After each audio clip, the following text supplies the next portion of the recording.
Hello everyone, welcome to electrical dose. दोस्तों बहुत स्वागत है आप सभी का हमारे यूट्यूब चैनल पे। दोस्तों IOCL Indian oil corporation limited है फाइनली यहाँ पर नॉन एग्जीक्यूटिव कैडर में जूनियर इंजीनियर असिस्टेंट की रिक्रूटमेंट आउट हो गई है। टोटल बात कर लेते हैं 467 वैकेंसियाँ हैं, जिसमें रिफाइनरी डिवीजन की 400 वैकेंसीज हैं और 67 वैकेंसी यहाँ पर पाइपलाइन डिवीजन की है। देखिए दोस्तों, दोनों का टेंडर आउट हुआ था। मैंने आप सभी लोग को वीडियो के माध्यम से बताया था कि भाई रिफाइनरी का अलग बताया था, पाइपलाइन डिवीजन का अलग बताया था। बहुत सारे कैंडिडेट्स वेट कर रहे थे कि सर कब तक आएगा, इतने टाइम हो गया, आपने बताया था, अभी तक रिजल्ट नहीं, अभी तक नई वैकेंसीज नहीं आई है। देखिए तो मैंने तभी बोला था पेशेंस बना के रखिए। अगर इलेक्ट्रिकल डोज जो बताया गया है तो 101% संभावना है कि वो वैकेंसीज आएंगी, क्योंकि हम जो न्यूज़ आप सभी लोग के लाते हैं वो बिल्कुल भी ऑथेंटिक होती है। देखिए फाइनली दोस्तों यहाँ पर न्यू रिक्रूटमेंट आ गई। सभी चीज़ों के बारे में बात करेंगे, लेकिन वीडियो को स्टार्ट करने से पहले आप सभी लोगों से यही रिक्वेस्ट है, चैनल को सब्सक्राइब करके हमारा मोटिवेशन जरूर बढ़ा दीजिए अगर आप चैनल पहली बार विजिट कर रहे हैं। देखिए recruitment of non executive cadre, ठीक है।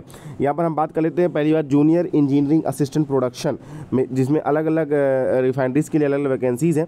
जैसे आप देख सकते हैं गुवाहाटी के लिए 19 है, बरौनी के लिए 21 है, गुजरात के लिए 40 है, हल्दिया के लिए 23 है, मथुरा के लिए 19 है, PRPC पानीपत के लिए 16 है, डिगबोई के लिए 16 है, बंगबोई के लिए 29 है, पारादीप के लिए 7 है। जूनियर इंजीनियर असिस्टेंट PU के लिए यहाँ पर आप देख सकते हैं गुवाहाटी की 10 है। कैटेगरी डिस्ट्रीब्यूशन आप अलग अलग देख सकते हैं। इलेक्ट्रिकल वालों के लिए बात ये PNU में इलेक्ट्रिकल वाले भी एलिजिबल होते हैं। पानीपत में 16 है, पारादीप में 6 है। जूनियर इंजीनियर इलेक्ट्रिकल में आप देख सकते हैं यहाँ पर आप देख सकते हैं कि बरौनी में 4 है, गुजरात में 12, हल्दिया में 2 है, डिगबोई में 5 है और बंगबोई में 2 है। जूनियर इंजीनियर मैकेनिकल के लिए जैसे 7 वैकेंसी गुवाहाटी में, बरौनी में 9, हल्दिया में 2 है, डिगबोई में 16 है। तो आप कैटेगरी वाइज भी डिस्ट्रीब्यूशन अलग अलग पोस्टों पर देख सकते हैं। इंस्ट्रूमेंटेशन के लिए वैकेंसी, जूनियर क्वालिटी कंट्रोल के लिए वैकेंसी है, फायर एंड सेफ्टी वालों के लिए वैकेंसीज हैं। टोटल 400 वैकेंसियाँ यहाँ पर आप देख सकते हैं रिफाइनरी डिवीजन के लिए, ठीक है। चलिए जितनी इंपॉर्टेंट चीज़ें मैं सभी लोग को यहाँ पर आपको बताते चलूँगा, तो उसके लिए टेंशन लेने की बिल्कुल ज़रूरत नहीं है। देखिए अब देखिए यहाँ पर आप लिखा हुआ आप देख सकते हैं कि number of post and reservation for pipeline division. तो पाइपलाइन डिवीजन की अलग अलग वैकेंसी है, जिसमें आप देख सकते हैं कि इंजीनियरिंग असिस्टेंट के नाम से वैकेंसी है। जूनियर इंजीनियर असिस्टेंट के नाम से रिफाइनरी में आती है और इंजीनियरिंग असिस्टेंट के नाम से पाइपलाइन डिवीजन में आती है। तो यहाँ पर आप देख सकते हैं इलेक्ट्रिकल में बिहार में 1 है, ERPL वेस्ट बंगाल में 1 है, हरियाणा में 1 है। देखिए ये सब वैकेंसीज ऐसी ही जाती हैं। WRPL गुजरात में टोटल 6 वैकेंसी सबसे ज़्यादा। मैकेनिकल के लिए T&I के लिए वैकेंसीज है और इसके टेक्निकल अटेंडेंट के लिए वैकेंसीज हैं। तो अलग अलग रीजन्स में अलग अलग वैकेंसीज है। टोटल 67 वैकेंसियाँ यहाँ पर भी आपको देखने को मिलेंगी। देखिए पोस्ट वाइज क्वालिफिकेशन अगर हम बात कर लेते हैं, पहले तो बात कर लेते हैं दोस्तों यहाँ पर आपका रिफाइनरी डिवीजन के लिए। तो जो प्रोडक्शन की वैकेंसी है जूनियर इंजीनियर प्रोडक्शन की, इसमें अगर आपने 3 ईयर्स का डिप्लोमा करके रखा हुआ है केमिकल इंजीनियरिंग से, पेट्रोकेमिकल या केमिकल टेक्नोलॉजी से, या फिर BSc करके रखा हुआ है 3 साल का मैथ, फिजिक्स, केमिस्ट्री और इंडस्ट्रियल केमिस्ट्री, तो आप एलिजिबल हैं।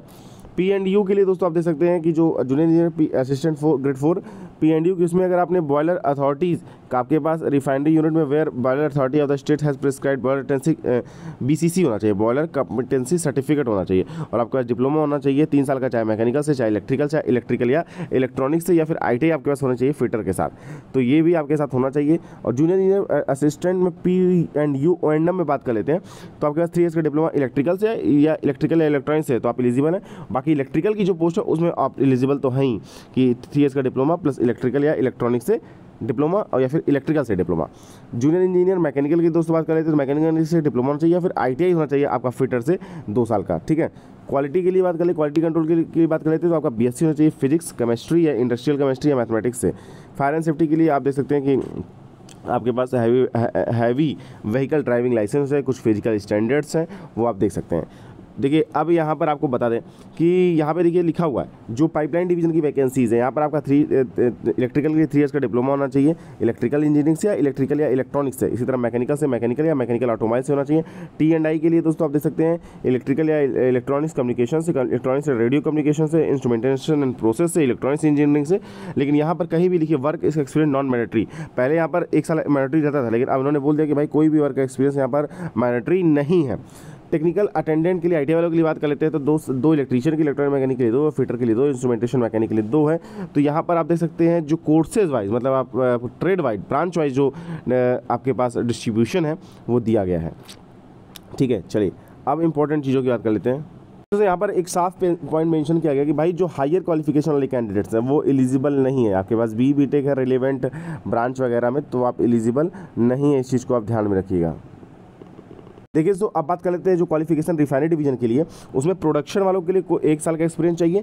P&U जहाँ पे चाहिए वहाँ पे कोई भी एक्सपीरियंस रिक्वायर्ड नहीं है। जूनियर P&U एंड O&M के लिए 1 साल का आपके पास एक्सपीरियंस होना चाहिए। इलेक्ट्रिकल वालों के लिए 1 साल का एक्सपीरियंस होना चाहिए। अगर आपका अप्रेंटिसशिप है तो आप एलिजिबल है। तो कहने का मतलब देखिए, जो रिफाइनरी डिवीजन की वैकेंसीज है उसमें ऑलमोस्ट सभी पोस्टों के लिए एक साल का डिप्लोमा, एक साल का एक्सपीरियंस है, पोस्ट डिप्लोमा, ठीक है। बस आपका यहाँ पर आप देख सकते हैं P&U जिसमें बॉयलर कॉम्पिटेंसी का सर्टिफिकेट चाहिए, उसमें कोई भी एक्सपीरियंस रिक्वायर्ड नहीं है। इस चीज़ को आप ध्यान में रखिएगा। एज लिमिट की बात कर लेते हैं तो 18 साल से 27 साल के उम्मीदवार इस फॉर्म को फिलअप कर सकते हैं। आप 18 साल से 26 साल के, ओबीसी को 3 साल का रिलेशन, SC/ST को 5 साल का रिलेशन। आपकी जो क्रिटिकल एज होगी वो 31/7/2024 के हिसाब से काउंट होगी। मतलब आप एज लिमिट एक्सपीरियंस आपका 31/7/2024 के हिसाब से काउंट होगा। तो इस चीज़ को भी आप ध्यान में रखिएगा।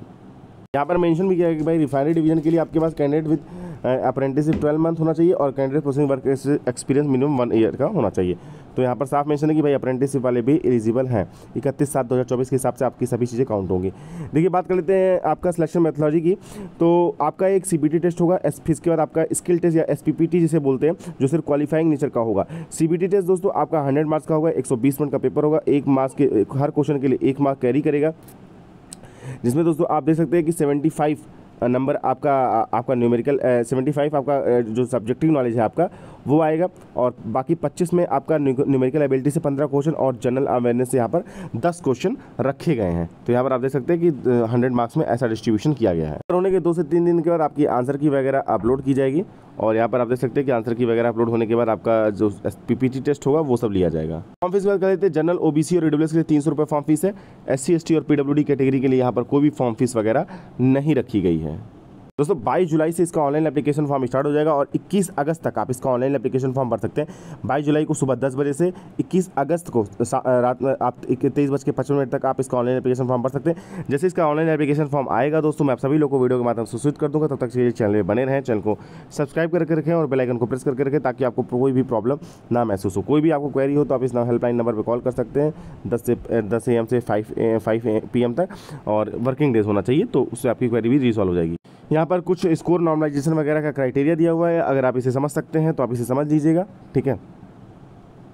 CBT के टेस्ट सेंटर्स हैं। List of tentative cities for conduct of CBT: Visakhapatnam, Dibrugarh, Guwahati, Zohra, Silchar, Muzaffarpur, Patna, Raipur, Delhi NCR में जैसे गाजियाबाद, ग्रेटर नोएडा, अहमदाबाद, वडोदरा, अम्बाला, रांची, बेंगलुरु, भोपाल, मुंबई, नवी मुंबई, गंजम, भुवनेश्वर, कटक, मोहाली, जयपुर, चेन्नई, हैदराबाद, आगरा। देखिए यूपी की लोकेशन में आगरा, लखनऊ, उत्तर प्रदेश, और उत्तराखंड वालों के लिए देहरादून, दुर्गापुर, और यहाँ पर सिलीगुड़ी और कोलकाता। ये सारी करीब 30 जगह हैं जहाँ पर आपका ऑनलाइन जो आपका CBT है वो कंडक्ट किया जाएगा। बोलिए दोस्तों, जितनी इंपॉर्टेंट चीज़ थी मैंने आप सभी लोगों के साथ डिस्कशन कर दी है। दोस्तों अगर आप टेक्स्ट बुक की टेस्ट सीरीज परचेस करना चाहते हैं तो हमारे जो चैनल का कूपन कोड है ERTP0F अप्लाई करके आप 10% का डिस्काउंट प्राप्त कर सकते हैं। अगर ये कूपन कोड दोस्तों आप पे अप्लाई नहीं हो रहा है तो आप पुराने ऐप को अनइंस्टॉल कीजिए, हमारे द्वारा दिए गए लिंक से नया ऐप डाउनलोड कीजिए, और इसके बाद इस नंबर से रजिस्टर कीजिए, जिस जो नंबर पहले टेक्स्ट बुक पर रजिस्टर ना हो, आप किसी का भी नंबर यूज़ कर सकते हैं, मदर फादर फैमिली में किसी भी का नंबर, और फिर ये कूपन ERTP ये 0F अप्लाई करेंगे तो 10% का आपको डिस्काउंट मिल जाएगा। जितना ज़्यादा हो सके अपनी तैयारी को बूस्टअप करिए, प्रिपरेशन को हार्ड बनाइए, यही मौका है। मैंने जैसे पहले बता दिया था कि भाई IUCL में वैकेंसीज आएगी, जो कैंडिडेट्स मान के चल रहे थे वो अपनी तैयारी कर रहे होंगे। तो चलिए दोस्तों, आज की वीडियो में बस इतना ही। Thanks for watching this video, see you next time.